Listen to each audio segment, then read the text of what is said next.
2001, during the early days of the merger of AEDC and CUED, the leadership of the new IEDC Board of Directors was faced with the decision about what to do regarding a future conference scheduled in 2002 at the Adams Mark Hotel.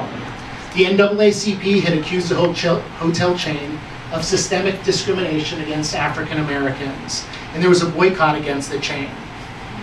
I think it's best that actually Ed Nelson tell the story of what happened and the leadership required for their decision.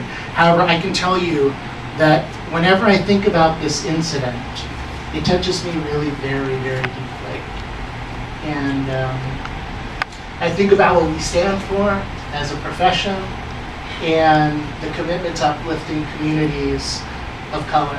So before we invite all of the members of the team, Ed, could you come up and just share a little bit about what you guys did?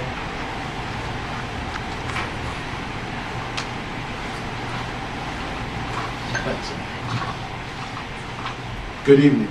Good evening. Good evening. I think the first thing I probably need to do is maybe set the stage.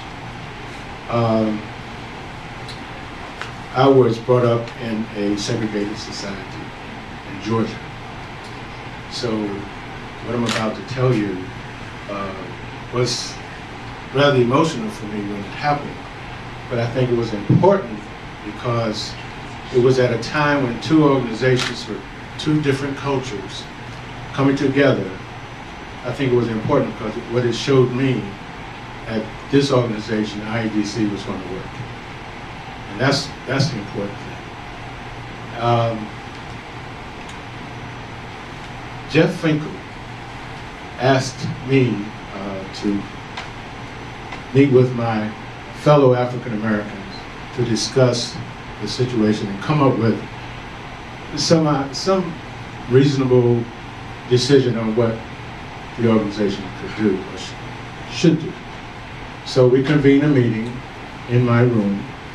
It was Ronnie Bryant, he's here. Bill Best, he is not present. It was Bob King, myself, and I think it was one more guy. That was it? And of course, Jeff asked me because I was the first African American chair of our organization. So I guess he thought I would come up with a reasonable idea because the penalty was serious. If we did not go to the Adams Mark, we canceled the event. So I told the guys that it was no way, coming from Georgia, being a part of the civil rights period during that time, that I could cross that line. But I'm not going to tell them what they should do. You have to make up your own minds.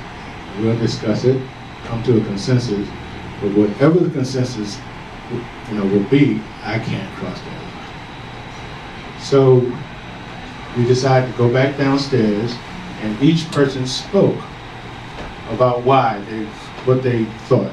And we had a consensus that we weren't going to cross the line. And I told Jeff that I would have to contact every African American that I know to not cross the line, because that's just, from my perspective, the right thing to do.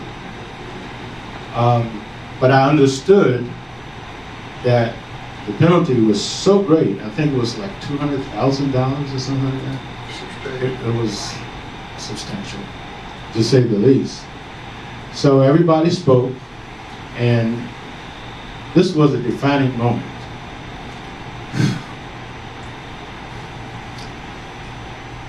I get emotional about it because Kurt Chilcott stood up, and Kurt was the co-chair along with Jim Griffin. This was the first joint board meeting of our organization. Kurt Chilcott stood up and said, Ed Nelson is my friend. And if Ed Nelson don't cross that line, I'm not crossing. And you'll see who Kurt Chilcott is in a second. He's a white guy from California. And then, to my surprise, now there's two organizations, first board meeting 13 years ago, to my surprise, another guy from California stood up, and his name was David Spur. And David said, I'm not crossing it. Wow. So just think how I felt. At that point, I knew this organization was going to work. Then Jeff said, well, can you work with the NAACP and see if we can get this thing settled? So I said, sure, with the attorneys. So the attorneys asked me to call the Adams Mark, which I did. The owner would not talk to me. The son did. The son said, Mr. Nelson, please would you all reconsider? I said, I can't. Let me talk to your father. See, my father wouldn't talk to me. And I said, well, I'm sorry, there's nothing I could do. So I went back to the NAACP attorneys, and I said, whatever you do, get us out of this contract. And that's what they did. So IEDC, Jeff Finkel, it was Jeff Finkel's, I don't know if Jeff Finkel realized, what the decision would be, but he had confidence in us. And he has been the right person for IEDC, and he is still the right person for IEDC because this organization has grown, and we have grown. I know I have grown, personally and professionally. And I love these guys who are going to come up here with me right now, please. So please congratulate this team of leaders for their choice to stand together and to stand up for the rights of others. The award winners are Ed Nelson, Director, USFC.EDI, Ronnie Bryant, President and CEO of the Charlotte Regional Partnership, Bill Best, who's not able to join us, Kurt Chilcott, President and CEO of CDC Business Finance, and David Spar, Economic Development Director, County of Monterey.